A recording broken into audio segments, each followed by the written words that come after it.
All right, we're back here on the Gill Connections podcast. Again, just so humbled that you would press play today, right here on this episode. I'm excited.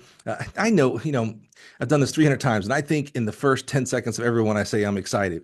It's true. It's because I am excited. I love, love, love, love, have so much curiosity about learning about new people and their journeys and where they got to where they are today. And that's exciting to me. So I am always excited. And today, we've talked about the different types of guests that we'll have on here, right? Some I will know almost like their family to me. I've known them forever. Maybe I coached with them, et cetera, et cetera. And then others I've never met or had a deep conversation with. And that's today. And I love that because I know nothing. I don't read their bio page. I know who he is and where he's at. And that's about it. And we get to explore together. So let's hop right into it. From Ferrum College, the head coach, help me welcome the wise, the wonderful Mr. Andre Kidd. Andre, how are you, sir? I'm good, Mike. How are you doing? Dude, first of all, you got a cool name. I mean, like I love just like that. It just flows like Andre Kidd. Like you, that's like I grew up a big rap fan. That's like a cool like rap name or something, man. I Hmm. love that. Yeah.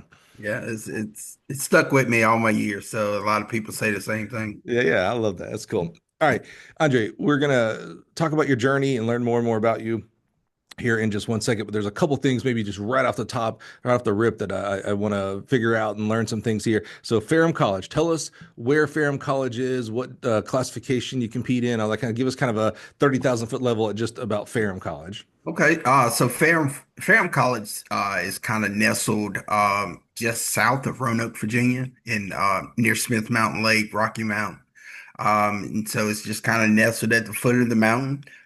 We just recently, as of this year, moved to Division II. So Yeah. we were a Division III program last year, got the expedited applications and stuff. So we're going Division II this year. So So in 2025, you competed Division III or Division II? we competed Division III. Okay, And and so so this 26 will be Division II. All right, yep. well, we'll make sure we talk about that because that's got to be. I mean, that's interesting. There's got to be some changes.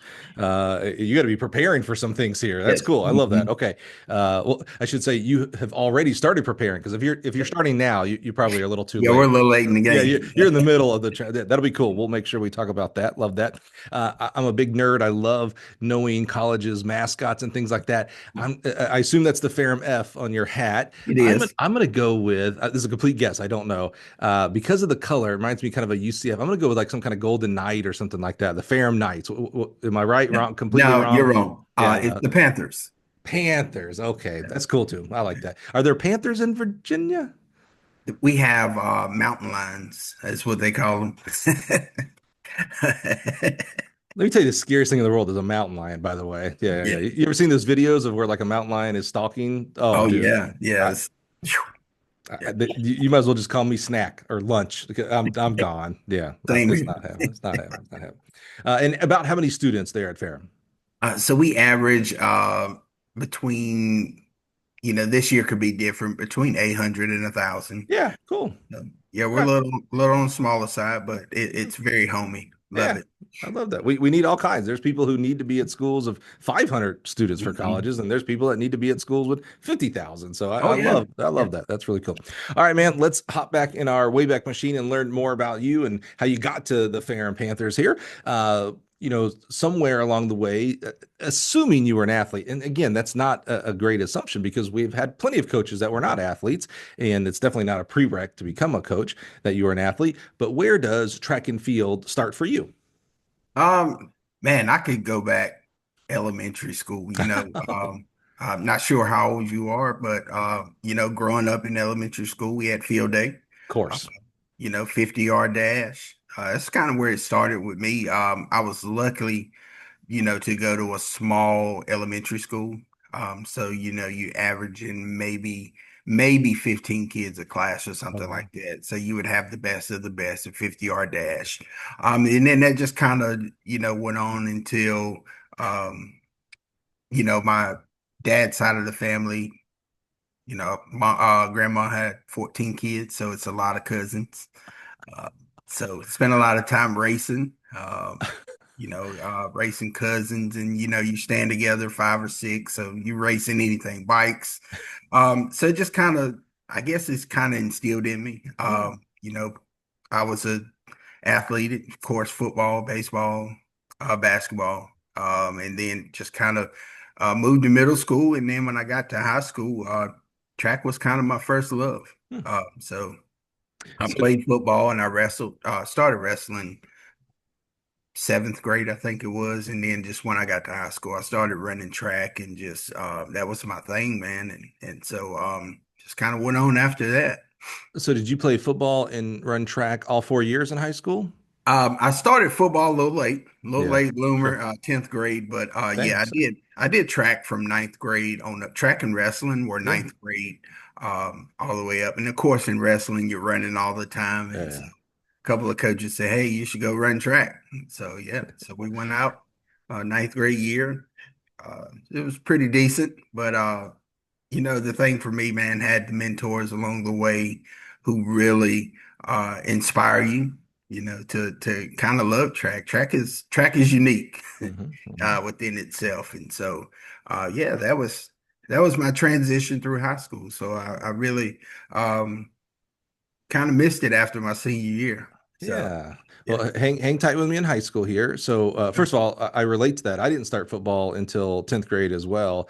And I think for me, I didn't know eighth grade, like I should be talking to the high school coaches about playing I didn't even know. I thought you just showed up first day of freshman and it was like, yeah, we're already set. We've already had a game or whatever. So I didn't start Mhm. till spring and then played football the rest of the 3 years, I guess. So I get that. That made a lot of sense to me. So I like to ask all of our high school athletes that were football players and track, were you a football player who did track, or were you a track athlete who did football? And most people know exactly what I mean when I ask Yeah, that yeah. question. Yeah. No, I was actually I was more of a wrestler. Uh, Mm. and so I mean I was smaller ninth grade, so I was a lightweight. And so it was just one of those things, man. Your buddies go out and you're like, hey, I should go, play football because I was really done with football probably, um, after middle school. Hmm. Because I had started wrestling in seventh grade and we were pretty good. Mm. And so wrestling, and then, of course, you're doing all that running and wrestling. So I just wanted to stay in shape. And that kind of led to track, and then track led to football, just talking to your buddies and things. Yeah. That makes sense. My wrestling experience is very small. Where I grew up in Alabama, we didn't have wrestling, but then I moved from there to Chicago, and wrestling's a big deal there. And so that was the first experience when I was coaching high school there of seeing wrestlers and seeing what they did and all that kind of stuff. And wrestling seemed to be, my small recollection of it seems like more of like a distance running type thing. And what I mean by that is they're just always running with garbage bags on them. It's got to be the most unhealthiest thing in the world, but I digress. But it doesn't seem like, oh, you'd pick like a sprinter out of that. What did you, were you a distance kid, a sprinter? What did you do in the track? So yeah, kind of, yeah, I kind of did, the 800, did the 400. I ran hurdles, Yeah. 300 hurdles. So just kind of stuck in that area. So not your full out sprint guy. And it was because of wrestling, I Yeah. could uh turn a pretty good 800 uh Hmm. and 300 hurdles and things like that. My only problem is, back then I was a little on the shorter side. But I guess, wrestling kind of is competitive. So it's kind of individual competitiveness. Right. Same thing with track and field. It's the individual effort. And so that just kind of I was useful wherever they put me. Yeah. So Yeah, that makes sense. I just couldn't see like someone watching you slog, miles at the 100-degree heat to, make weight and going, yeah, that guy should sprint. It's like, how would you assume that at all? They're tough. Actually, when you said 800, I was like, oh, when you start thinking about, the kind of running, training, conditioning that they do in wrestling, it's like, okay, that kind of makes sense. And then when you think about just toughness, it's like, well, there's the 800 in any event, but, I just think of that 800 specifically. So tell us about your experience in high school running track and field, and most specifically, like the relation. You had a relationship with a lot of coaches because you were doing a Mhm. lot of sports, but specifically, how was your relationship with your track coaches? Um, relationship was great. Actually, the head coach just kind of took me under his wing. And I'll tell you a little bit about that later. But yeah, man, he man, kind of he lived right down the road from me. So he also coached football. So just a great mentor. He kind of worked in the mentor field. Hmm. And so he was around a lot. I think right now he's a principal. So Oh. like I said, we still connect to them when you see them, and it's still the same person. But we had a great relationship, kind of like that. My dad wasn't really into sports. He would show up. But as far as having that guy who understood sports, he was kind of that guy. Yeah. And just keeping you out of trouble and making sure you're doing the right things and making sure you got the grades and stuff like Mhm. that. So yeah. Now, I was 14 to 18 years old at once as well. Were you the kind of kid, I know I certainly was, that needed someone to help me stay out of trouble? Yeah, yeah. You know, elementary school, middle school, man, it was a lot of trouble. But once I got to high school, it was kind of coaches that kind of pulled you under their wing. It's like, hey, settle down and get the grades and things like that. So yeah. It's like you enjoy playing? Cool. You better make grades Yeah, because that all gets absolutely. taken away from you if you don't do That's that. absolutely, absolutely. So, yeah. And what about like when you think about, because spoiler alert, you become a track coach, so you Mhm. may not at 17, and I assume in high school, and maybe again, I shouldn't be assuming you're not thinking of coaching, like becoming a coach at all, right? Yeah, you're No, no. 16 years old, you're trying to figure out what's for lunch and when do I get to go to practice, right? Absolutely.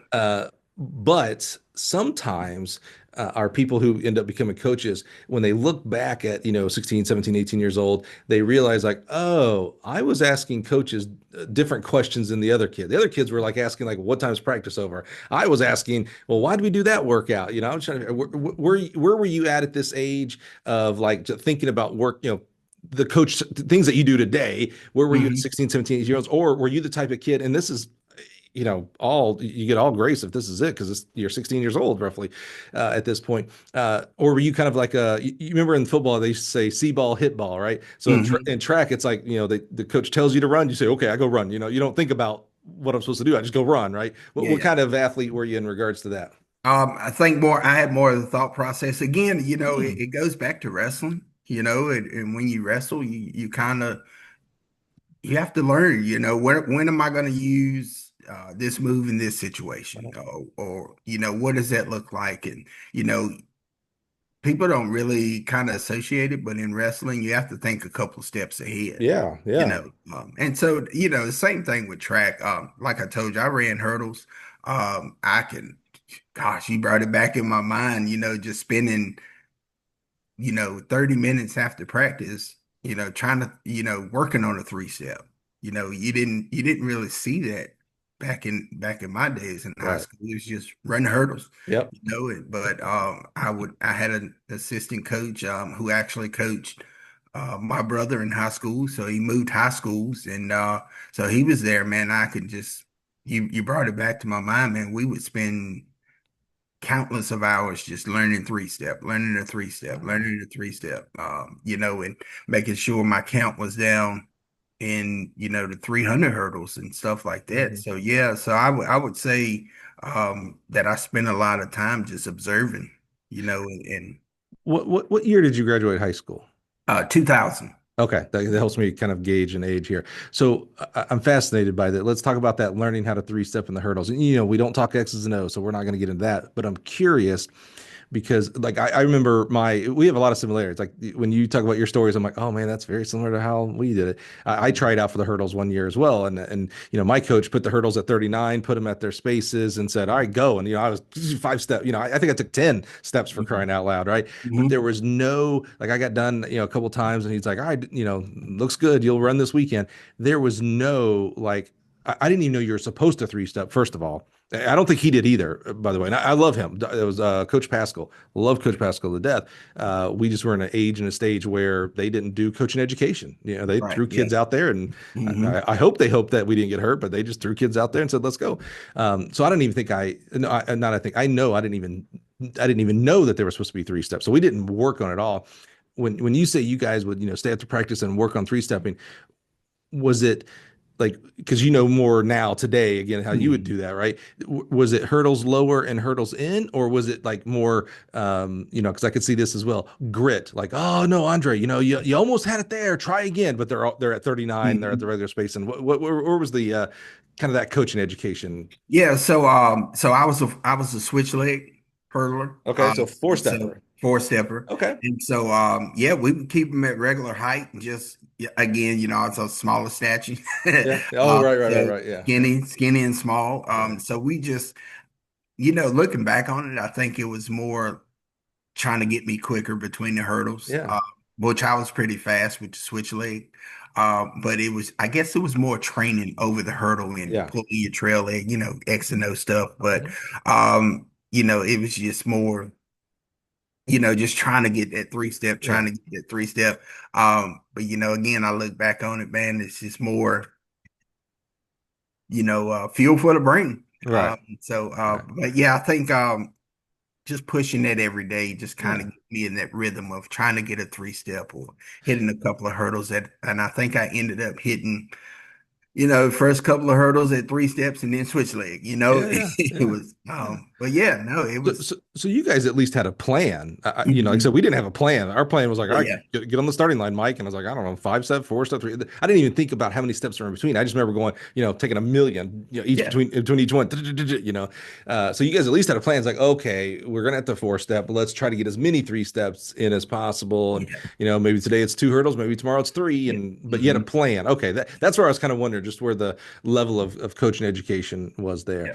Oh yeah. Okay, so senior year, you alluded to a few things. So you tell me where they fit in, because my next question is, okay, so what are we thinking about the next level, college? Talk to us Hmm. about that. But you alluded to some like I missed track and field, and Yeah, yeah. there's maybe a little bit bigger role that coach played in your life as well. Talk to Mhm. us about that. Yeah, so after high school, we graduate and things like that. I did have a couple of looks to go to college. But there was my dad drove trucks. Hmm. Um, Mom worked in the factory. That factory ended up closing. Oh, Uh, so, I just kind of took the choice upon myself. I went into the military. oh yeah, Yeah. So I did 4 years of active and then 4 years of kind of like an active reserve. dude. Yeah. What what what what branch? So I was in the army. Yeah. So I went in the army, 18-year-old kid, man. Again, back to that running phase. So I came in shape. Yeah, right. Yeah, good point. Yeah, yeah. So doing a lot of running and things like that, man. And it was probably some of the best years of my life. Just Wow. growing up as a man and again learning the tactical stuff, learning the brotherhood, learning the family stuff. It just, Yeah. you know, um, spent some time overseas, actually Wow. in 2003. Yeah. Uh, Yeah. Where, so, where all were you stationed, if I may ask? so just stationed in Fort Bragg, North Yeah. Carolina. Hmm. I was Hmm. 82nd Airborne. So I jumped out of planes. Dude, I thought you were smart. Holy cow. You jumped Yeah. out of plane. No one smart jumps out of plane. That's just No. crazy. That's just crazy. Yeah. Wait, so if you were Army and jumping out of planes, did you go to oh gosh, that's Fort Benning? I did. Yeah, yeah. I That's grew up cool. across the border in Alabama. Okay. We were maybe, I don't know, maybe an hour. It was 45 minutes, Mhm. 30 minutes.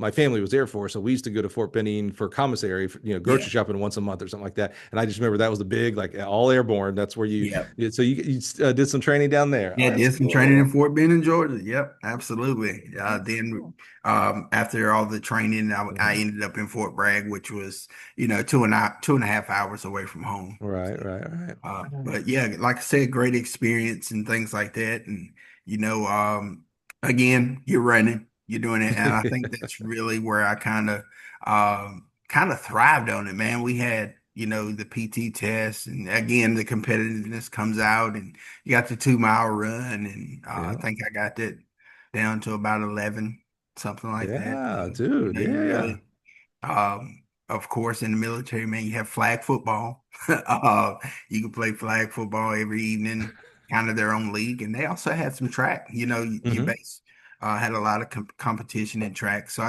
I ran track.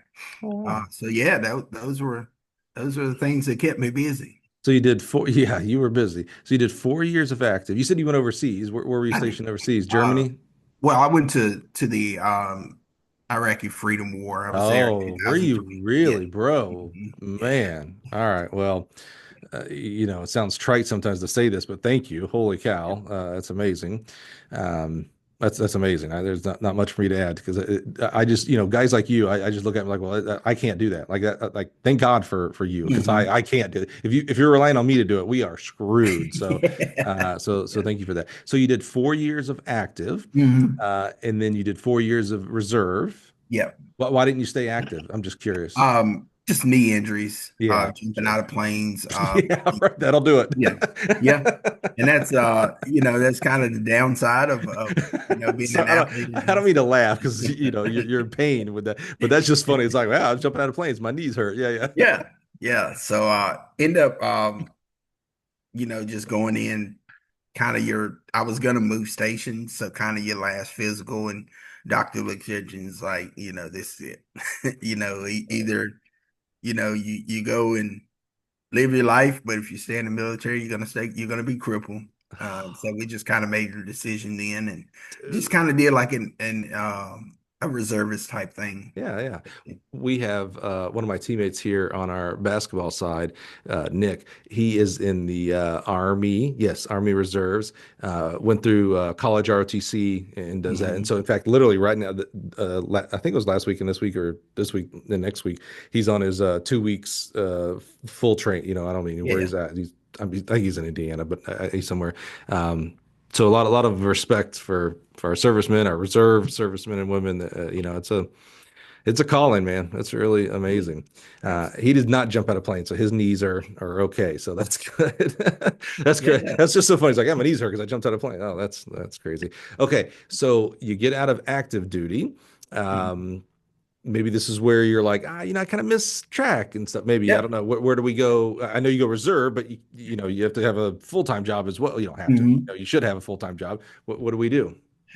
Yeah, so we get out, start at the local community college. Actually my sister was When at you a say high school. when you say local, where's that at? Where are we at? So we're in Martinsville. We're back Okay. in Martinsville. Okay. Yeah, started the local community college. My sister's at high school, and kind of go by one day, and I knew some of the kids just by growing up around her age and things like that. And Mhm. one of them knew I had ran hurdles in high school. Very close family friend, and he asked me to come out and help him one day. And so we went out and we helped and talked to the coach, and he was like, "Yeah, become a volunteer." So we started volunteering, and man, Wow. that year they had, of course, in our state in their division, they had the number one 100, 200 runner. I mean, five or six guys, scoring points for them end up placing second in the state. I mean, Wow. this is they had consolidated high schools that year, and a couple of years before that. So these guys were, they were legit. But Right. that was kind of my start getting into back into coaching, was starting there, and then I mentioned that mentor, ran into him, and he said, This is the track coach. "Yeah, Yep, got yeah, it. the Okay. track coach, yeah, from my high school, Right. ran into him, and he says, I'm probably gonna hang it up this year, and I think I can get you into head coaching." And I was like, "Okay, just tell me what to do." And so we ended up coaching at my high school for a couple of years. Wait a minute. So you go from 4 years of active military. So no, and I know you're doing track, but no coaching. There's no No coaching there. coaching. You Mhm. get out, you move back home, you start taking some community college classes.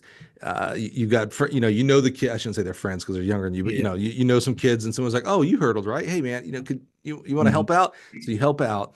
They do really well, and then after that season, you take over as the head coach of your alma mater. Yep. Yep. Dude, Yeah, and, wow. and and I'll say, that time volunteering, that the head coach then, Ron, he kind of showed me the ropes. Hmm. He showed me everything. Very grateful to him. Very nice guy. Showed me the ropes, like this is this and this is that. And so I kind of went into that head coach position, just kind of knowing a lot. Yeah, yeah. To, And to, knowing, kind of double click into that, when you say Ron showed you the ropes and this and that, like give me some specifics. So like, because one of the things I don't think we do very well in our profession, Mhm. the profession of coaching track and field, and typically I'm talking about college here, but this is a great example of high school, is I don't know that we educate our assistant coaches, that we give them the responsibilities and mentorship for them to become head coaches. I think you just end up becoming a head coach a lot of times, and then you have to Hmm. figure a lot of things on the fly. And if Hmm. our head coaches would invest some time and energy into our assistant coaches when they become head coaches, they're starting off at a much higher level. You know what I'm Hmm. saying? So it sounds like Ron was doing this a little bit here with you. What like so? What are the things? Because again, you've got hindsight, right? You've coached Yeah. now for a few years, so you kind of know like, oh yeah, that's not normal. But Ron would let me do this, or he would talk to me about X and Y and Mhm. Z. What were some of the things that he did that were, taking you under his wing? Yeah, I think Ron, number one, Ron kind of, talked to me about the ins and outs of doing certain workouts Mm, with a certain group. As we progressed, he kind of took and said, "Hey, you're going to take the sprint group," and just kind of walk me through it of workouts. And, okay. again, I think assistants then, especially when you're a young assistant, um, there's a different level of not being uh their friend, if that makes sense. Hmm. You can be a likable guy, but Hmm. at the end of the day, you got authority. And so, for them to listen to you and them to respect you, I guess is what I'm looking for. Hmm. And so he just kind of took me under his wing with that, this is the way they should respect you. This is the Yeah. way, you have authority. This is the way that you carry yourself and things like that. So wasn't anything that I did wrong, but it was Yeah. just leading by example. And then also, one-on-one talks about this is the way you do it. I love that, especially for your point about our younger coaches. There's lots of times, several times, examples out there where you're only a year or two or three, and you're a few years removed here, but within a few years, you're kind of the same. Like it was not hard for you to look at that senior on that team and go, man, I was just there yesterday, Mhm. basically. So Yeah. Yeah. so I love that. Ron saw that and understood like, hey, I got to nip this in the bud. And I say Mhm. nip in the bud as if you were doing something, but I need to get ahead of this and let him know, hey, you're a leader Yeah. here. You're not they're not you're not their teammate. Right. You're not hanging out. You're not. It's hard to say you're not friends, right? Because it's like, okay, you're Mhm. not friends, but you are friendly. We're not talking Yeah. about Yeah. being the stereotypical hard ass out there. That's not what we're going after. But you're not hanging out. That's why I've said many times I don't think it should be allowed that in college that a kid graduates his senior year on the college track team and the very next year starts a GA position. Right. And Yeah. I'm Yeah. like, I always use the example. I'm like, so on Friday you're hanging out with the boys playing Xbox, and then on Monday you're coach. Like, how Mhm. did I don't know that ever could work out properly if you Mhm. get my drift there. Okay, so 1 year's assistant coach Ron. I mean, kudos to Ron. Obviously had a big impact on you, and then your mentor from high school comes and says, "Hey, so been doing this for a while." Mhm. He must have. I mean, so what did he saw something in you because he didn't. There's Yeah. lots of track alumni from your high school, Mhm. but he came to you. Yeah, and again, it goes back to, I'll go back to him, Coach Bobby. That's what I called him. He kind of instilled those characteristics in me, right? Just being a man. Being taking responsibility and things like that. But he kind of, I think he kind of watched from afar at some of the things that I was doing. Mm. And then, just like I said, man, he came and when we talked, he said, "I think it'd be a great opportunity for you." I think it'll be, um, the AD loves you and, things like that. And I think you should just come. I've got a great group of young men that need some guidance. And so, we went and he kind of he stayed there kind of like a volunteer the first year, Oh yeah. just to kind of watch over things. And I think after that, he kind of knew, hey, this is it. And, we had another coach, Coach Jackson, who was on the girls' team. So he was an older coach, very good buddy of mine. And so we just kind of worked together. Again, just kind of showing me the ropes, kind of telling me things that, needed to be done and stuff like that. So, yeah. So, I mean, it was, I loved it, you know. What was that like? It's interesting to me when a coach of an athlete and then that athlete comes on staff. Um, because when you're a coach athlete, that's a different, in fact, I just naturally, like, if you're watching on YouTube, put my hands up. Coach is here and coach and athlete is here. There is a power dynamic, right? Hmm. Kind of, coach says run, you run. Coach says jump, you Hmm. jump. And now you're on staff together. Yeah. That's a different. I'm doing, again on YouTube. If you see, I'm doing both hands together. Like you're more closer, and maybe maybe there's a head coach, assistant coach, but there's also like mentor, mentee.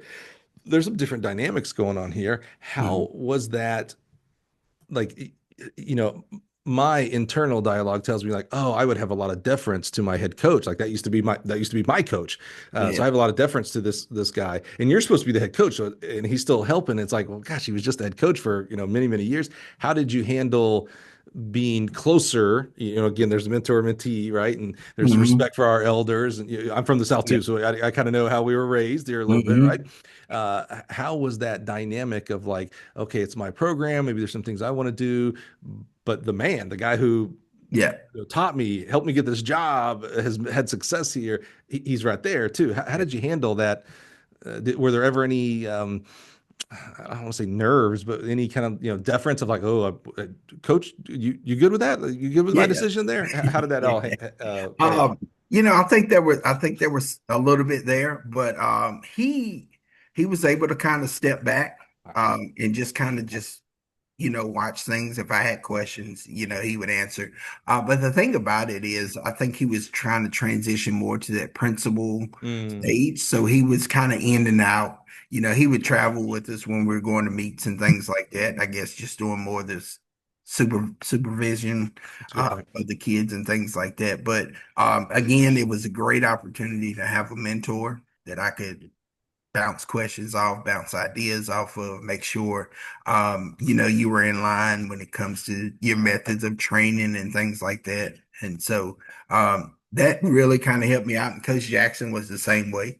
Coach Jackson would throw little tidbits and make sure you're doing this and make sure you're doing that. And you don't want to do this, you don't want to do that. And, kind of just I'm not gonna say it was rough, but it was a very, very, very good learning experience that first year. Yeah.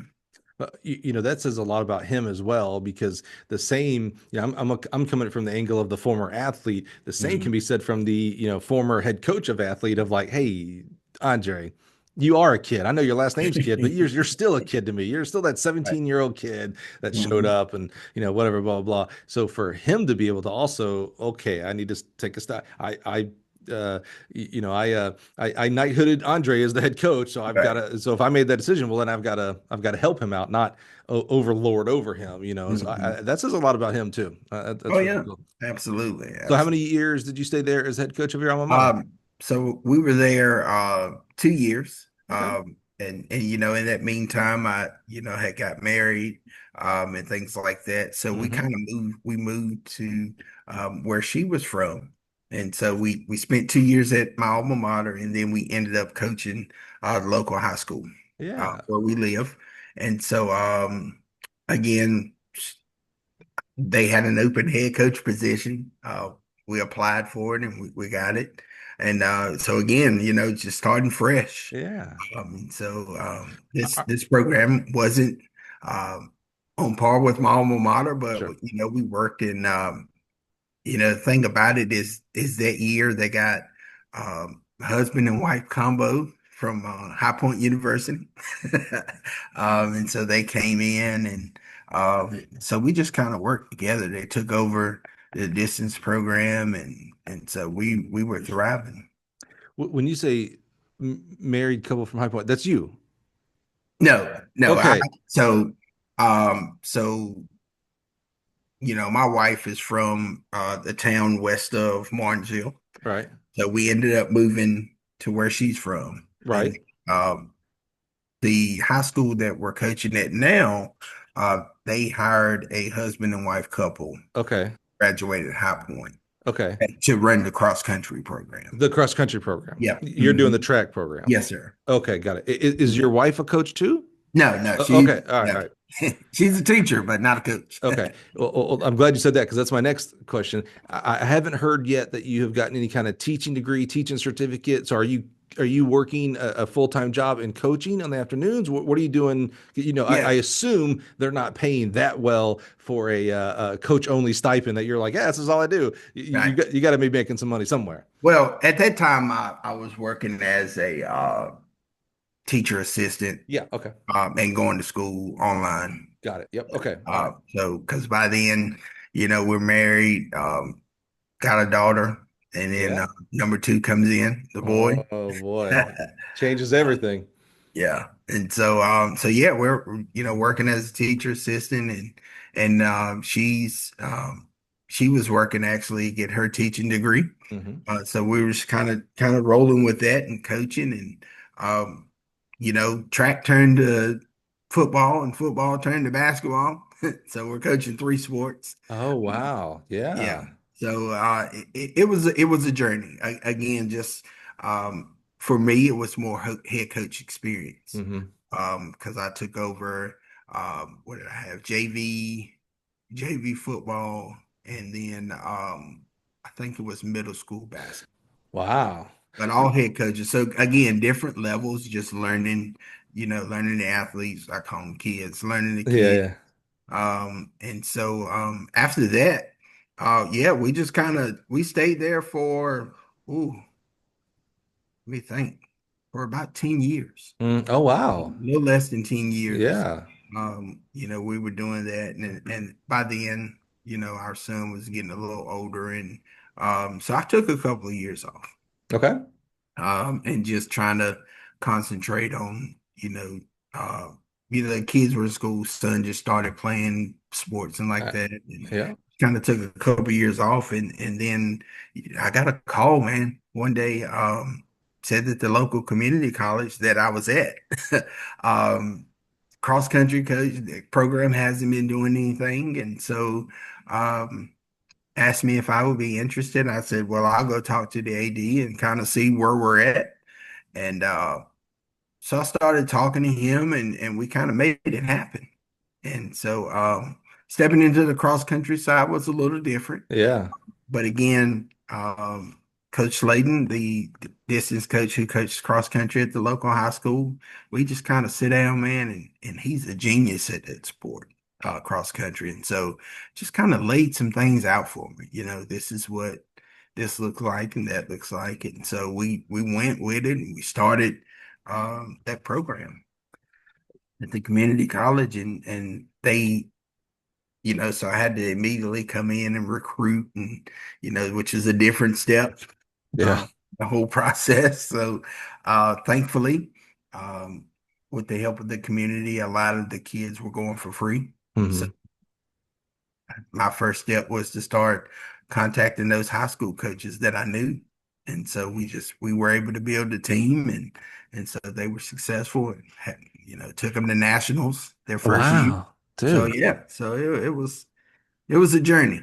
What were you doing during this 10 years of high school and this transition to community college for coaching education? And when I say that, like I think of coaching education in two ways. There's formal and informal. Both of them are very important. I'm not sure actually one's more important than the other, but formal is more of like the USETF level ones and twos, UFTF, Mhm. CCCA academies, Altus, etc.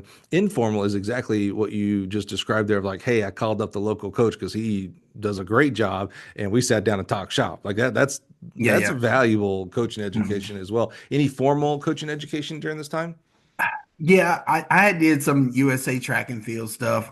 Didn't do my certifications, but just Mhm. kind of going on the site and Yeah. watching these videos and that videos, and again just having I call them a pocket full of mentors, Yeah. just kind of talking with them, and what do I do about this situation if it comes up, and Right. how do you handle this? But I think once I moved to that community college level, it was a lot of hit and miss. Yeah. Just learning. I think that's where I really learned the recruiting process, because at this community college, they didn't have dorms. Mm. So you had to rely on a lot of local kids who were eager to get their career started. Just kind of pitched it to them that, hey, look, you're going to come here for 2 years, and I'm going to try to get you somewhere else. And so we just kind of relied on that and just um, kind of really got into emailing coaches. And that's another form of communication, just reaching out. I think that just kind of helped me just, and then you go to, cross country meets and you're learning, you're Mhm. watching, some of these greats, I would try to put myself, near high point coaches and, some of these distance programs that were, what are they doing different than I'm not, and you ask questions. And so I think I really kind of learned on the fly, hey, Yeah, this is what you th- need to be doing. that's kind of what's going through my mind.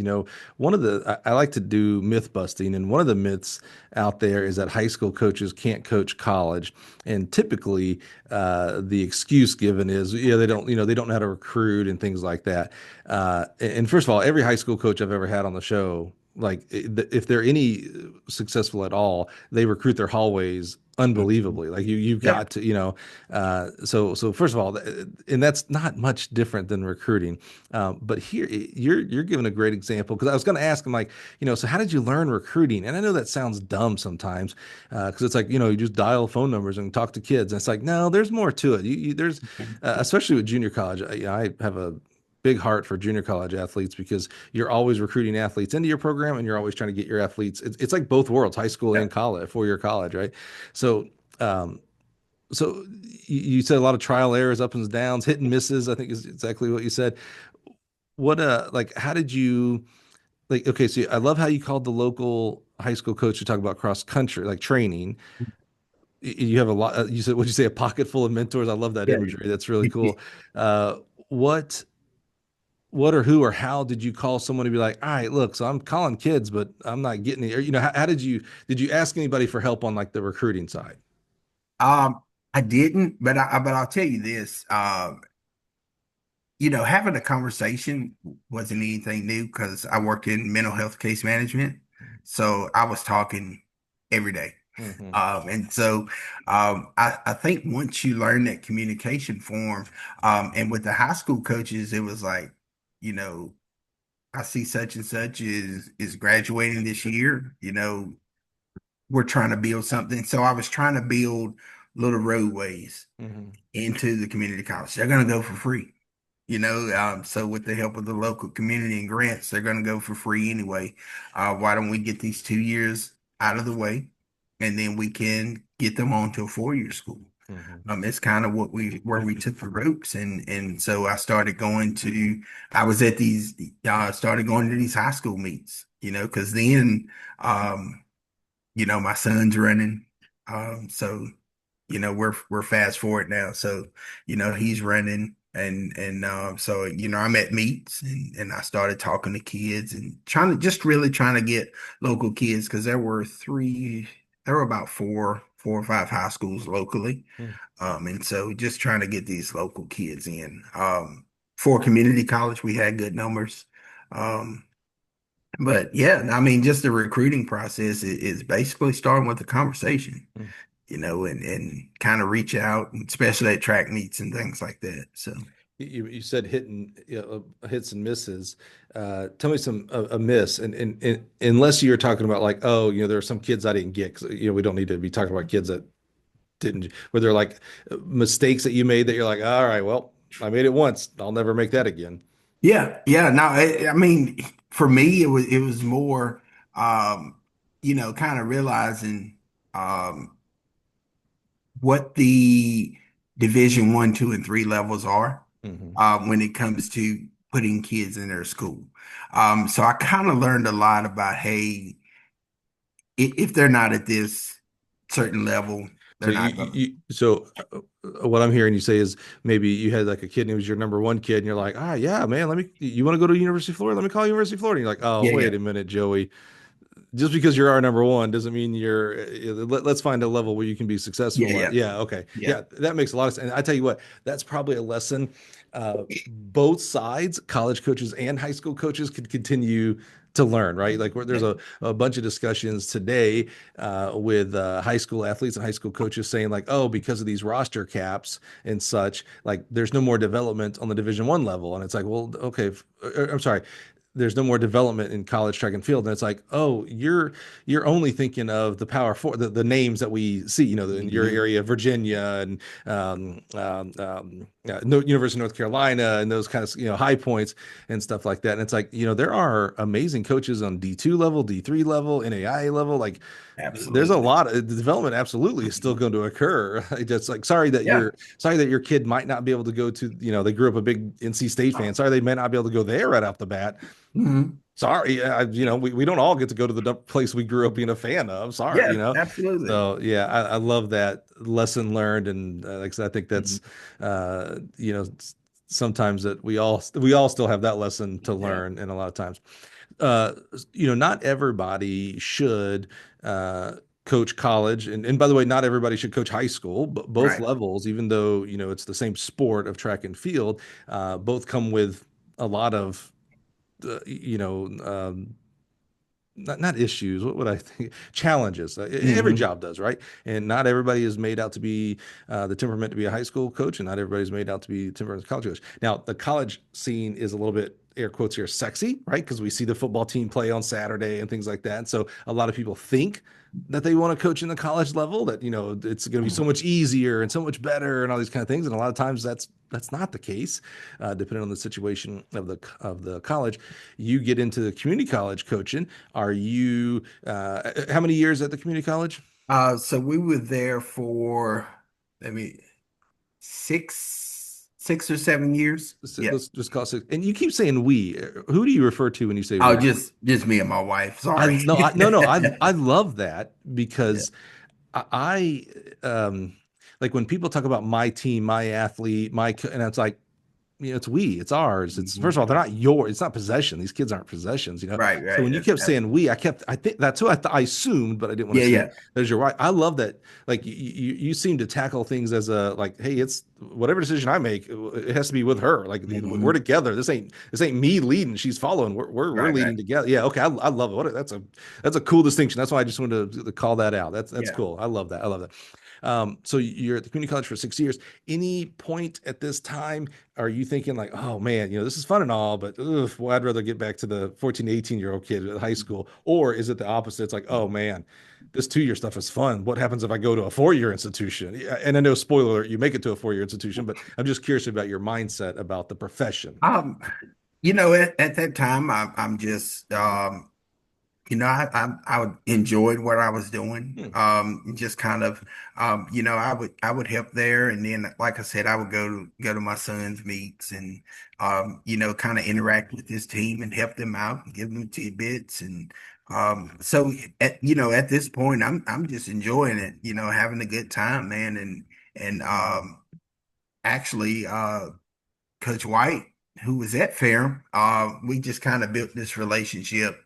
And so I was actually sending athletes to Ferrum and a couple of ODAC schools and Old Dominion Conference. Mhm. Just kind of sending athletes through these schools, man. And then we started racing with the ODAC, and going to a lot of their meets and things like that. So I think it kind of sparked a little bit in me, like, this is pretty cool. Even though they were Division III, you're just looking at it like, man, this is legit, because here I am, maybe 10 to 12 athletes, and they got teams of 40, 50, and I'm just like, man, this is that I'd love to, you just Yeah. kind of looking like, man, I'd love to have that.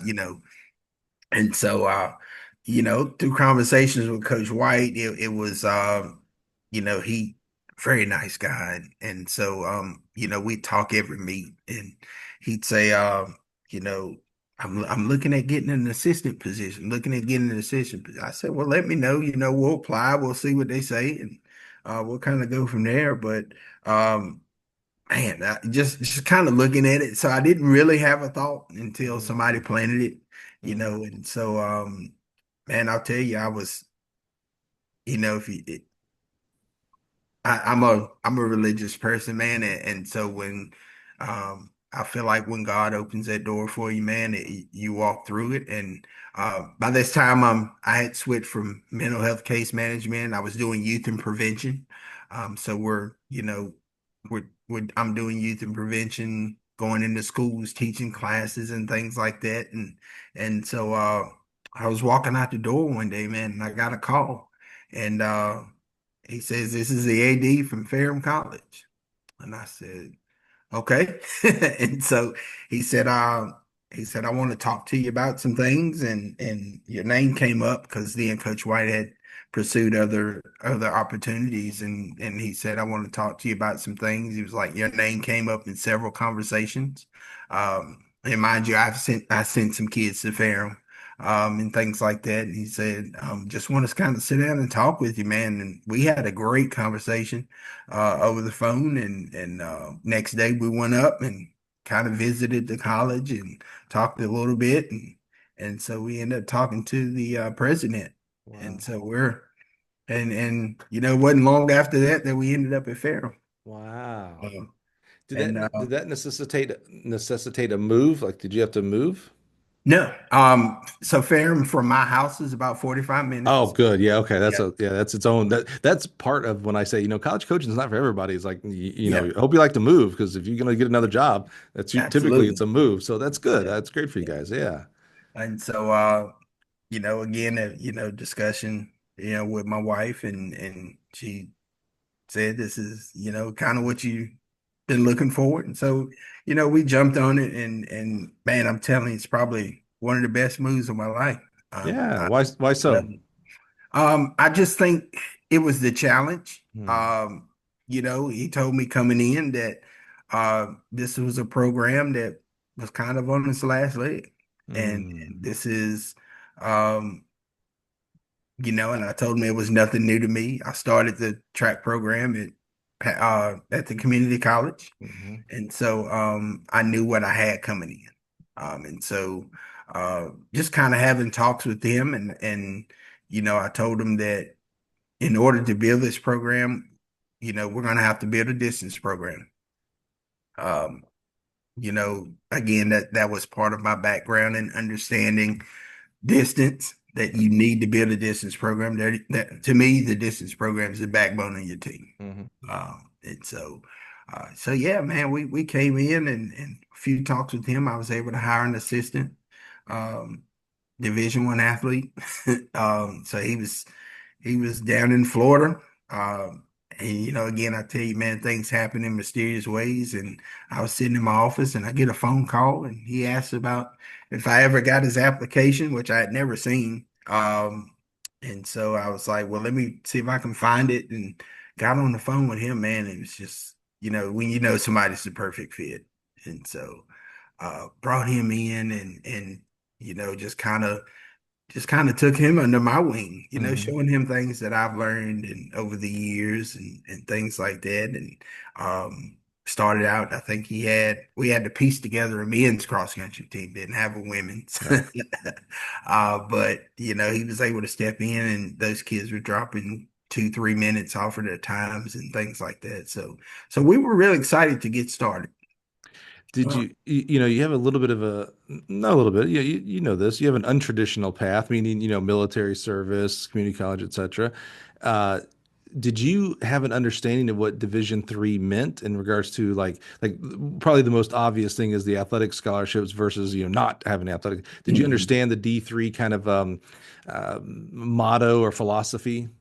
I did. Mhm. And so that just came with um again, just trying to, be with those groups and run against those groups when we were at the community college, and again, just building relationships with those coaches. So I kind of knew a little bit coming in, but it was still a learning process, Hmm. and I think if you for me, not knowing anything about something, you really got to dig in, and a lot for me, I'm a visual learner, right? You show me what I got to do. And at that time, when I came to Ferrum, they were getting ready for the Division II process, so they had a compliance officer and all that. So we're just able to ask questions, and having people. Gosh, the coaching staff is great. You can again lean on them if there's something you're not doing correctly. But I think just being able to mesh and have a good group is. is again, people you can lean on and learn. It's always a learning process for me. Just making sure. You touched on something that I think is important as well in regards to hiring. We almost called this the Gill Shout Out podcast. What's the assistant what's his name that you hired? Bus Baker. Bus Baker. Bus Yeah. B-U-S-S? It'd Making be sure US. these cool names, Yeah. man. That's so cool. There's Mike. There's Mike over here. Andre Kid and Bus. Oh man, I'm gonna change my Yeah. name one day. Um, so one of the things that, again, my experience tells me that we don't do a great job of training our coaches and coaching our coaches is the hiring and staff evaluate. Become a head coach and it's like, cool, go hire someone. And you're like, cool, what's that mean? I know how I Yeah. got hired, but that doesn't necessarily, like, what am I looking for? There's and a lot of times that leads to our coaches hiring their friends, and that's Yeah. not Yeah. always a recipe for success, not always a recipe for disaster either. Like, this is a great example. He called you up and was like, hey, did you get my resume? And you're like, no, I don't even, like, no, I didn't get your resume. Like, you should have gotten that if he submitted it, you should have Yeah. gotten that and things like that.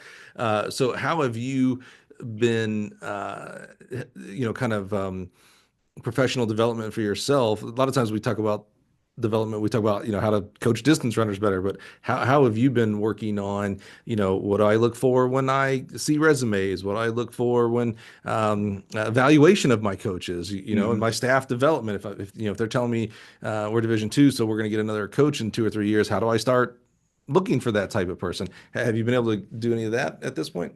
Yeah, and I think for me, my biggest thing is you know, I've got to have a conversation with you, Hmm. right? I got to make sure you're the right fit. And so I'm just kind of listening at if like the conversation with Bus, man, it was more, um, I knew he had couple of years removed from Division I. What are you doing with your life right now? Mm. What does that look like? Hmm. And how are you managing? And actually, he was living in Florida. Hmm. And I kind of told him, hey, this is a situation that you're coming into. And I've got to have someone with me who wants to build, and we're going to build it from the ground up. And so, and just what's your philosophy when it comes to running? What's your philosophy when it comes to just, you know, and I agree with you. Some people hire friends and it doesn't work out, right? You need someone that you can hire who has the same visions you have Hmm. and who can, who sticks with your philosophy, not going to try to, Yeah. step on your toes. Hmm. And so just by having those conversations and, him and I sit with the AD, through video chat. He was in Florida and the AD and I talked after and he had the same feelings I had, That's good. and so um not really interview questions. It was just more of a conversation. Hmm. This is what we're looking at. And Hmm. so I think just knowing and having the right people to fit what you're doing. And so I'm kind of an upfront guy. If Mike, if you were interviewing, we're gonna have a conversation. How am I doing so far, Coach? You're doing good. Okay, good. All right, good. It was recorded, so if you said I'd done bad, it's like, well, I guess everybody's gonna know I'm not doing that Yeah, good. no, no, you're doing great, man. You're doing great. And so, like I said, man, we came in our first year and I brought a couple of runners with me. And so Oh, Jamal right. Yeah.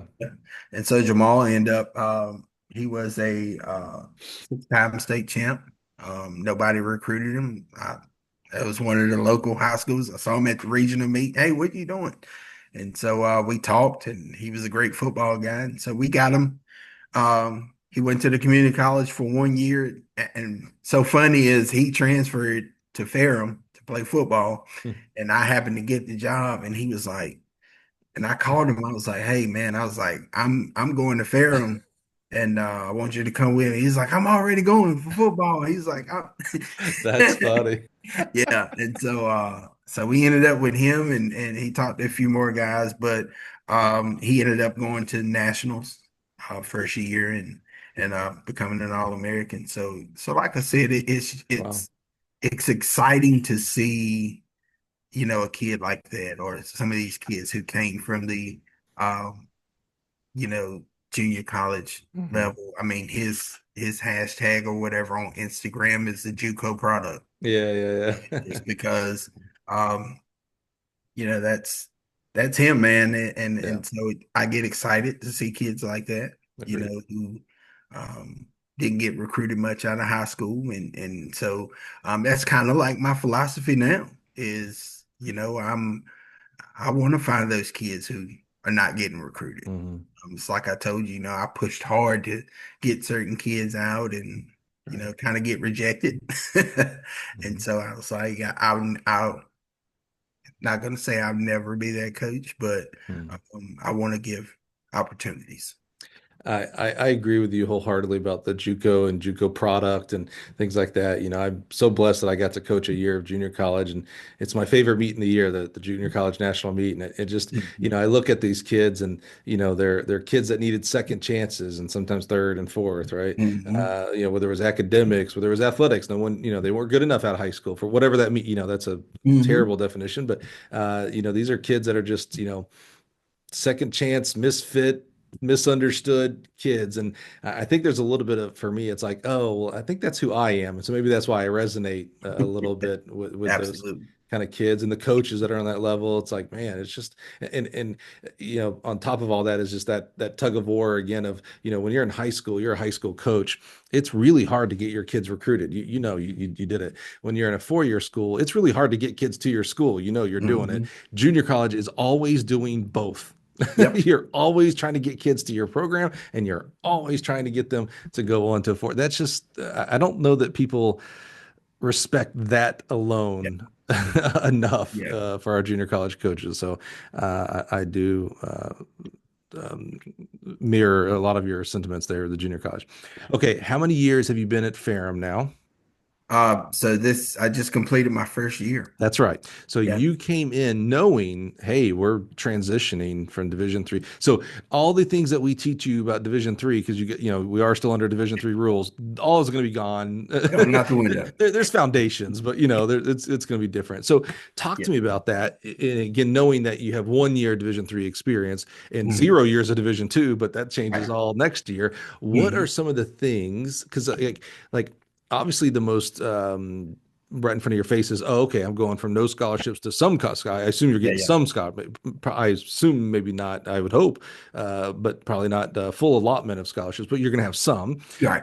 So in your coming in, like you have a team, there are some kids on your team Mhm. that are non-scholarship because they're Division III. So you have to be thinking, like, okay, what am I going to do with the kids on the team? Like, how much, if any, am I going to give scholarship money to them? Everybody that I'm recruiting, I shouldn't say everybody I'm recruiting, but I'm recruiting kids that are also potentially scholarship. Like, how do you, it's hard if you were a Division II school for 4 or 5 years, 40, 50 years, that's tough. Have you been managing that transition as it relates to recruiting specifically? Yeah, it's I'm not going to say it's been difficult. It's been a challenge. Hmm. I think coming in, I knew we were going to make that transition to Division II. So I had to amp up our training. I had to amp up some things to get those kids that I have already to Division II athletes. Hmm. And so, we amped up weight rooms, we amped up training and things like that, and just kind of basically told them, hey, this is where we're at. Hmm. Just kind of being upfront with them when it comes to scholarships, Hmm. and this is where you need to be. Hmm. And so I think Ferrum did a wonderful job, because all of their financial aid packages and things like that were kind of grandfathered over. Hmm. And so they were able to basically keep some of that. But again, if you had an outstanding year, we were able to put you on Hmm. scholarship. And for the ones coming in, again, we had to kind of first set a standard. What does that look like? Hmm. Kind of what does our recruiting standard look like? What are we going after? What's going to save us the X amount of dollars, Hmm. Hmm. coming in. How does that model look? So just trying to piece together that, and Bus is a great help with Hmm. that. And just trying to, get those recruiting standards together. What are we offering for X amount of time, or what are we offering for this athlete and this Hmm. athlete? And then you look at uh, state kids, they're gonna get some grants and things like that. So just kind of piecing that together. Um, I think we got it now, but at the beginning it was a little tough. Yeah. Just trying to see what that model looks like and what Yeah. kind of kids we're going after. All right, something to explore here. Help me understand. I haven't coached in 20 years now. So I coached for 10 years, made it to a fairly high level. I coached in the SEC, so I know training, and I went from junior college to Division One, and I went from mid-major Division One to Power Four. I don't remember what we called BCS. I don't remember what we called it back then, but SEC, and I want to get into that statement you made about like, hey, so we're going Division Two, so we had to amp things up. I want to I Mhm. want to kind of plug in there because I remember I remember who the guest is, but I'm not gonna. Well, no, I'll call him out because you just got to go listen to past episodes. Keenan Briggs runs a jump squad out in California, I believe. Great guy, love him. Had him on the podcast. Great guy, love him. He's doing a lot of good things. And he made mention because we were talking about club versus high school coaches and all that kind of stuff and all that crap, this infighting that we have in certain cases. And he was saying something about, he goes, in our club, what we offer is we do college type workouts. And, I challenged that a little bit. I was like, so what does that mean? What do you mean you do college? Like, I know many, many high school jumps coaches, and they're not doing anything different than what our top jumps coaches are doing. Now, the top jumps coaches are maybe their athletes are better, so they're running faster or jumping higher or farther on their train, but they're doing the same plyos, the same speed workouts, same accelerations, etc. And he kind of he you can go back and listen. He walked away. He goes, yeah, but I do more filming. And I think he meant more preparation than what a high school coach has available to them. Because I Mhm. also fight back when I get a college coach that says, with today's YouTube and coaching education, there's no excuse for a high school coach not know how to coach hurdlers correctly, distance runners correctly, etc. And I push back and go, yeah, all that stuff's available. You're right, but you're forgetting typically our high school coaches are also teaching from 7 to 3. I've gotten a more in-depth look into teaching. My wife, for the past couple of years, has done long-term subbing, and this is just not it's not full-time teaching. She's just helping a teacher while they're out, usually on maternity leave, for 2 to 3 months. And I see like the amount of grading she has to do, Yeah. the amount of the normal stuff in your job of disciplinary and all this kind of stuff. And I'm like, that's what our high school coaches are doing. They're not able to Absolutely. just go for a weekend to go do level one. Like some of them can, but not all of them. Oh, by the way, they have families and hobbies and all this stuff. Mhm. So so what I want to get at with you when you said, okay, hey guys, we got to amp things up. We're going to Division Two. My first instinct was like, well, wait a minute. You know, if I go look at Division III national results and I go look at Division II national results, there's a lot of similarities. And what I mean by that is it is not easy to win the 100-meter dash at Division III. It is not easy to win the mile at Division III. Like you got to, I imagine, I'm probably not too far off. You got to run 4 flat, sub 4 in the mile. You got to run, I know you got to run 10 flat in the 100. In the Division II, it's maybe slightly faster. Like I think this year, 9.9 is Yeah. what won the 100, and sub 4 won the mile, those two examples. But I bet if I went and looked at those two, I guess four coaches training, the coach of the D300, coach of the D3 mile, coach of the D200, and the coach of the D2 mile, I bet you their workouts look very similar. I can Mhm. take that one more step and say, okay, go let me look at the 100-meter Division I and the mile Division I. And again, another step in the speed, but I bet you if I Mhm. look at their workouts, I bet they're very, Yeah. very similar. So what I want to know is, what do you mean when you say, all right, we had to, all right, we're going D2, we got to step up. We got to step up in the weight room. We got to step. What does that mean? For me, it was more of a mindset. Okay, Uh, okay, yeah. okay. Because I think where we were in Ferrum, and again, it's not a knock to anybody. I think where we were, it was more of a walk-on status. I hear you. I hear you. I'm here, Hmm. Hmm. not used to lifting Hmm. weights. I'm not used to. I don't think I'm with you. This makes more sense when you say mindset, because the way Yeah. you first said it was like, oh, they went from doing, um, three sets of 10 on the bench to six sets of 10 because we're Yeah, D2. no. It's like, well, that's crazy, right? Yeah. But and so what I think here would be my correction. And I'm the host, so I get to correct, I get to Yeah, challenge. yeah. I just turn your mic off. We'll just be done here. What I think the correction I might say there is you presented it as a D3 versus now we're going D2. I think it's more of, hey, this is where our program was. I think you take Yeah. away, you could have been an NAIA program, JUCO program, high school. It's like, Yeah. oh, hey guys, with me as the head coach, as the leader, my expectations of you, i.e. mindset, are going to be we're always on time. We do all of our workouts. We do the weight room. So that Yeah, I'm, yeah. I'm with 100%. Yeah, yeah, yeah. Yeah. It's just easy because you're living in it to say the transition from D3 to D2. Yeah, yeah. Okay, I'm with you. I'm with you. Yeah. Okay. Yeah, no. Yeah, I just sorry to cut you off one more time. I just what I always want to make sure that I'm call it pushing back or part of my coaching advocacy, my love for coaches is I won't stand for people to say that a D2 coach is better than a D3 coach just because they're D2 and again extrapolate that out that a D1 coach is better than a D2 coach, etc. That is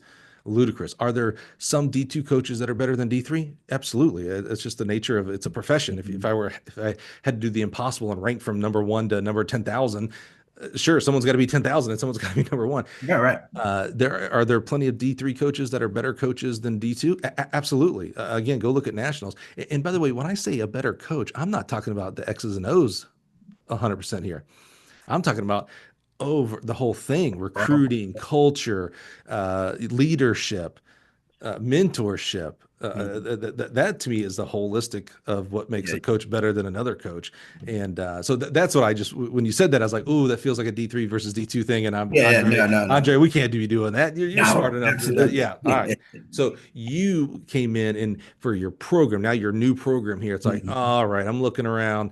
It feels like this kind of like everybody just like, oh, we're just happy to be here. And this is walk Yeah, on status. And maybe they missed, I missed a practice. Big deal, coach. I'll see you tomorrow. Or, oh, I'm 10 minutes late. Big deal, coach. yeah, yeah. That's what I did last year. It's like, okay, if we're going to Mhm. get better, if we're going to Yeah, raise our level up, these are what champions do. And by yeah, the yeah. way, and you as a leader, here's what a leader does. A leader steps in and says, hey, that's not acceptable. We don't Exactly. accept that here. So that makes sense. So what were some of the things that you found challenging to help?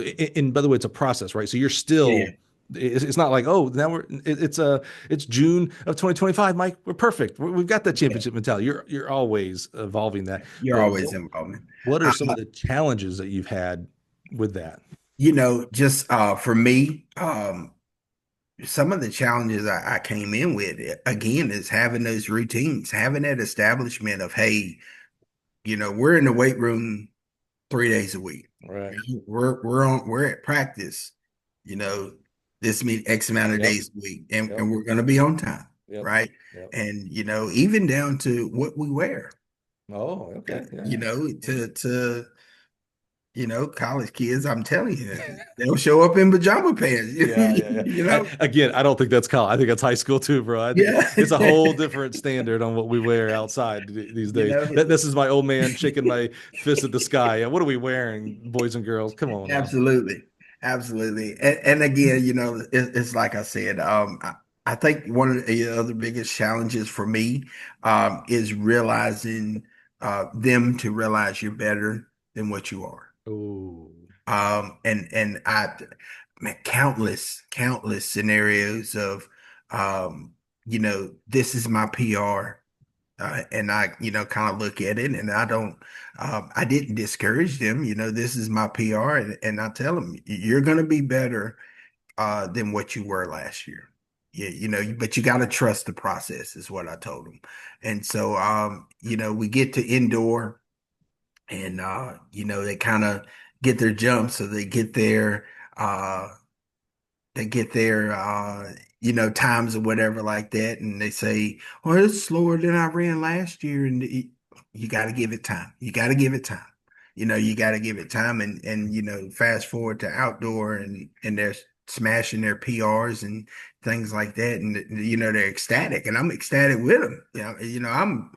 I'm jumping up and down with them, but it's just for me, it's and you're right, it's not really amping up, but we're amping that mindset Yeah. that, and it's not a Division II, it's not a Division III thing. Right. It's I want you to have the absolute best college experience you can have. Right. I want you, if it comes with a, placing at nationals, it comes with placing at nationals. But the fact that you made it, or the fact that you're in a conference championship, the fact that, and that's just kind of how we built things. Like, and I tell them, in order to be fast, you got to train fast. So your practice, a race is a race, but Hmm. your practice should be tough, and Hmm. you should challenge one another at practice to be fast.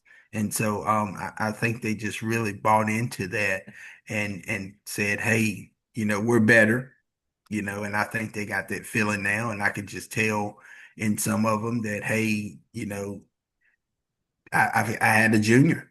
I mean, kind of slacked off first couple of years. Comes in this year, I've never been better, never felt better. Seniors, the same way, coach. Seniors that graduated, coach, we've never seen this before in our time here, and we don't want to leave. And I hated that they had to leave, but it's again just trying to build that mindset of we're small, but we can make a name for ourselves. I, I think what you said there about helping them to believe that they're better than they are, that to me, when I say, are their coaches better than others? That's it. The superpower of a coach has been able to see something in someone else before they can see it.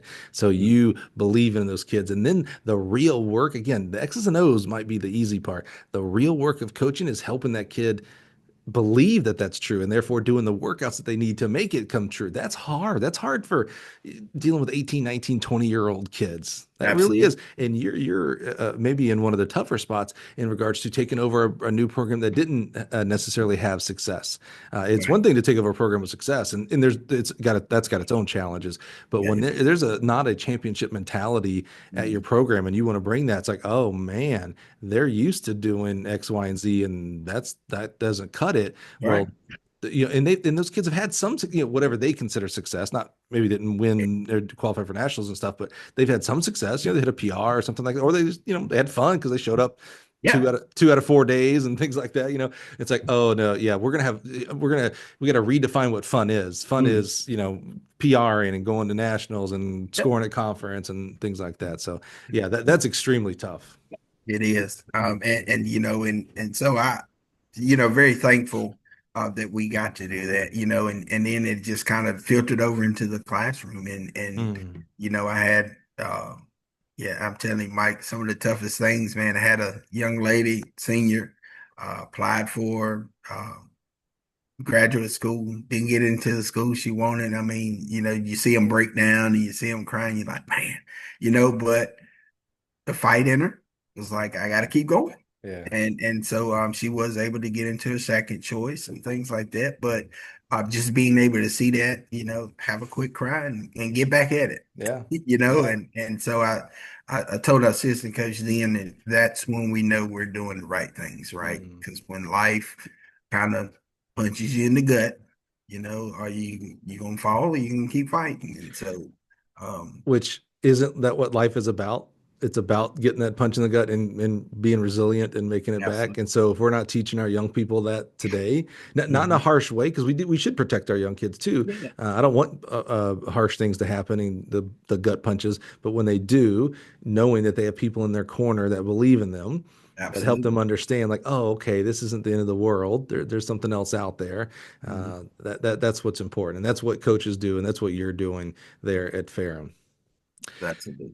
I love that, man. Andre, as we work into conclusion here, tell me what, as you look at the future of Ferrum Track and Field, and you get to define future, it could be very short term, meaning the next year. I mean, you got a big year Mhm. coming up. Oh yeah. I assume that this means new conference and things like Mhm. that. Yep. Maybe a new schedule and things like that. So, as you look into the future, whether it's this year, 5 years, 10 years down the road, what's got you excited about Ferrum Track and Field and cross country?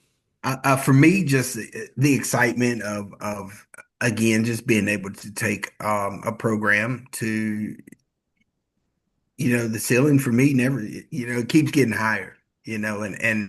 I think for me and for what we do, I want to have a good quality program, right?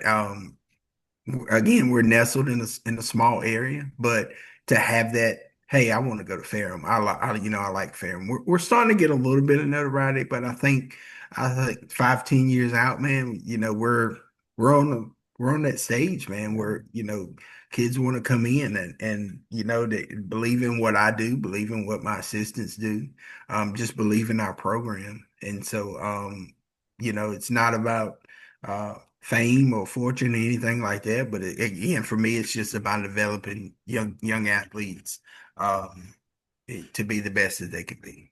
And I think if I look when I retire, if I look back on it, that I made an impact on a lot of lives, and just enjoying what I do.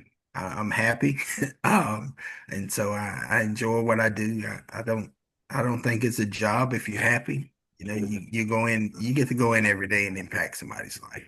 It's really what I enjoy, and it's easier to train that way, right? I often tell them we got a family atmosphere.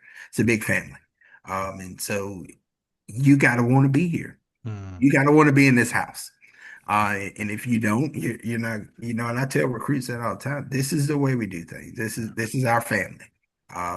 We try to keep drama down. Not gonna say you're always gonna have something. Yeah.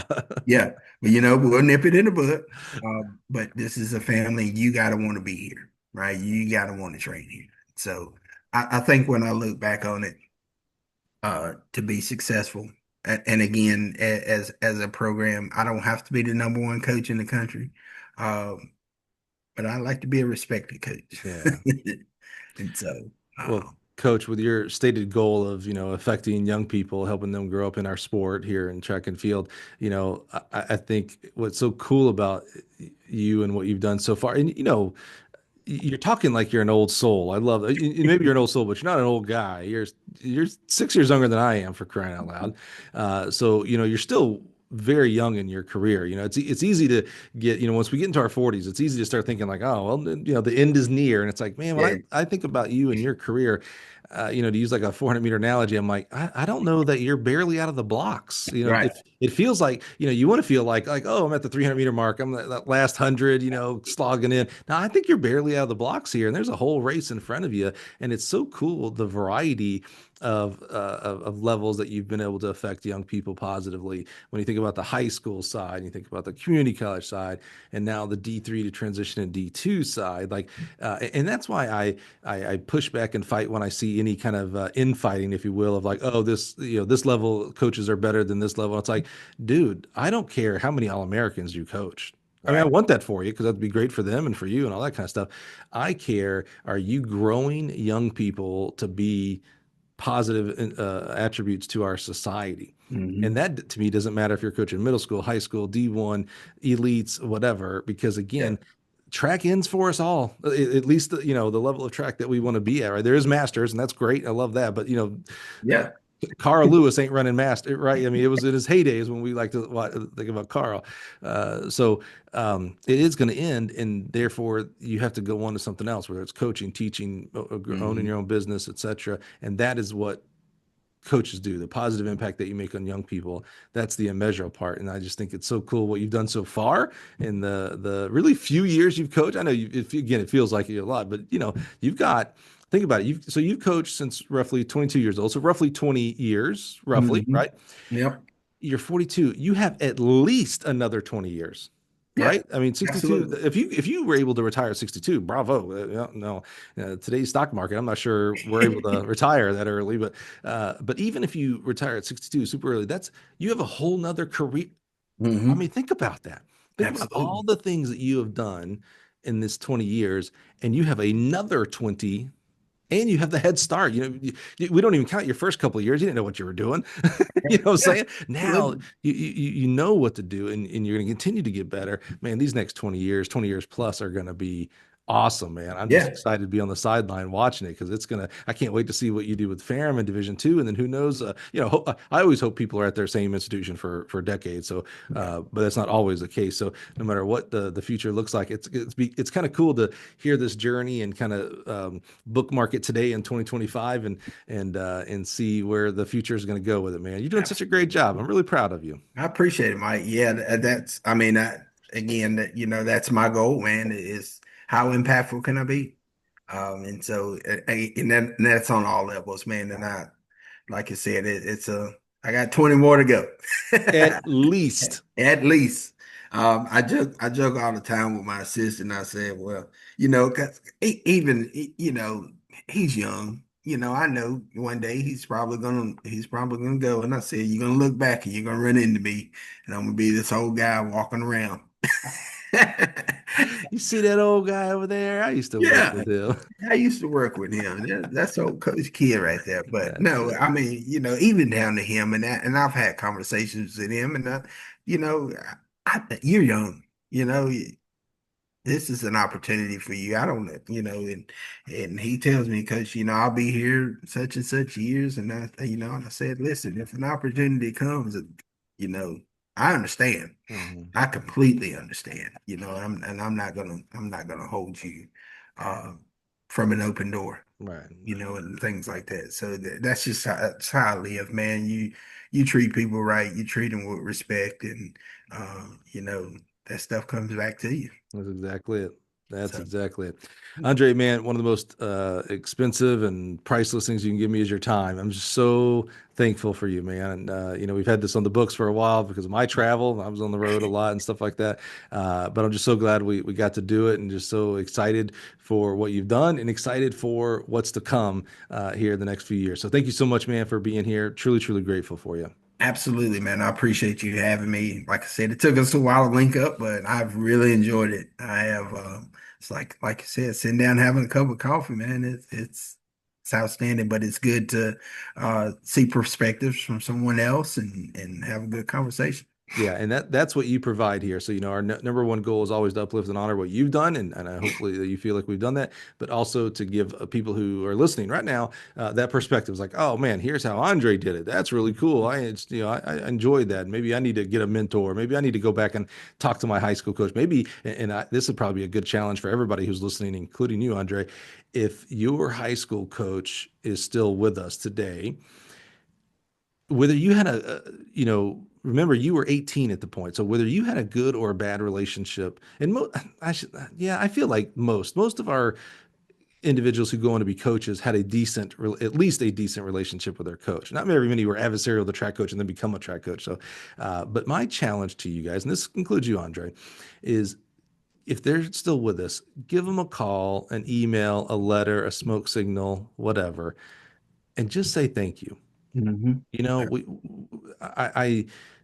again, I push back a lot of stuff. I'm kind of a jerk when you think about it. I just always pushing back on stuff. I see, like the other day, I saw a tweet that said, coaching is a thankless job, and I was like, that can't be true. And it's hard for me to say because I'm not coaching anymore. But I'm like, wait a minute. First of all, toot my own horn here. I'm always thanking you. Right. Thank you guys and gals for what you do. But then I'm like, I know kids say thank you, and I know administrators say thank you, and I know parents say it's easy for us to think about the negatives, like, oh, they yelled, the parent was mad at me because of this and whatever and stuff like that. So, okay, if that's true, or if you believe that's true, that this is a thankless profession, well, then be part of the solution. And so for me, my challenge to you to be part of that solution is call, get in touch with your old high school coach and just be like, man, I was just thinking about you. I just want to say thanks. Like your influence, like I'm a track coach a lot because of how you treated me and our team, and how the example that I saw from you and your leadership. So, if you truly believe in that this is a thankless profession, first of all, thank you for being a track coach. If you don't do what you do, I can't do what I do, right? So I'm Absolutely. so grateful for you guys being track field coaches. So if you think that's true, go be part of the solution. Find a coach that was a mentor, or find a mentor if your high school coach is no longer with us. Find a mentor that has poured into you, like you mentioned with your old high school coach there, now the principal. And again, just say thank you. If you've received value from a coach at a clinic, just again, a simple email, just saying, hey man, I was thinking about that clinic. Really helped me out with my hurdles coaching. Thanks. Be Yeah, part of that solution. All right, guys, that's it for the day. Andre, thank you so much, man. I'm just so grateful for you. Super excited. I can't wait to see this transition. It's not going to be easy, and you already know that. But what good things are. Good things are typically hard. So I'm excited to watch that. And I'm so happy and thrilled that you guys were here to hear Andre's story. It's super important, super valuable for us to see those perspectives. And I think Andre did a great job sharing his story with us. So thanks for being here this week. Join us next week. We'll do it all over again. Thanks, guys.